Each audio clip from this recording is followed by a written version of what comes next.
सब स्वर और व्यंजन को तो जानते ही हैं, लेकिन हम हिंदी से इंग्लिश को कैसे पढ़ सकते हैं, आज हम इसी को जानेंगे। यदि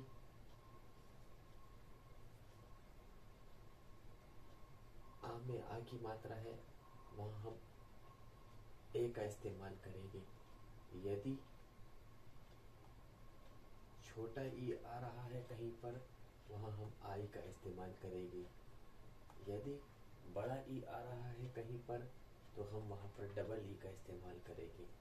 यदि छोटा ऊ आ रहा है, हम उसके लिए यू का इस्तेमाल करेंगे। यदि बड़ा ऊ आता है, हम उसके लिए डबल ओ का इस्तेमाल करते हैं। छोटे ए के लिए हम ई लेते हैं, बड़े ए के लिए हम ए और आई लेते हैं। ओ के लिए हम केवल ओ लेंगे, औ के लिए ए और यू लेंगे, अन के लिए ए एन लेंगे और आहा के लिए ए एच लेंगे।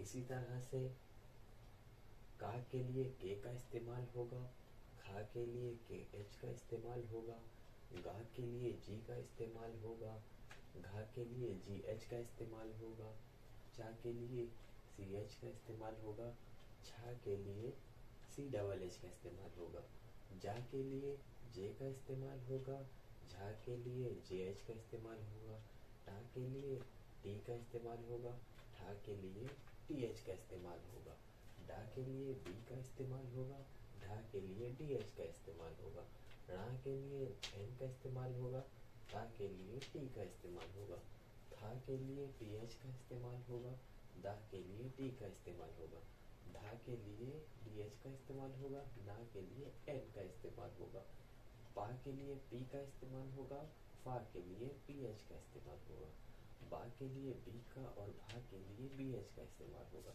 माँ के लिए एम का, या के लिए वाई का, रा के लिए आर का और इसी तरह ला के लिए एल का, वा के लिए वी का, शा के लिए एस एच का और शा के लिए एस एच का। ठीक, सा के लिए एस का इस्तेमाल होगा, हा के लिए एच का इस्तेमाल होगा, शा के लिए के का इस्तेमाल होगा, धा के लिए टी आर का इस्तेमाल होगा और घ्या के लिए जी वाई का इस्तेमाल होगा। आप सभी को ये याद कर लेना है। इसके आगे हम हिंदी के अक्षरों से इंग्लिश के शब्दों को, इंग्लिश के वर्डों को बनाना सीखेंगे। आप सबका यही होमवर्क रहेगा आज के लिए कि आप इन सबको याद कर लें। मैं आपको कल इनकी ट्रिक्स बताऊंगा कि हम इनसे हिंदी को इंग्लिश में कन्वर्ट कैसे कर सकते हैं और इंग्लिश को हिंदी में किस तरह कन्वर्ट कर सकते हैं। Thank you.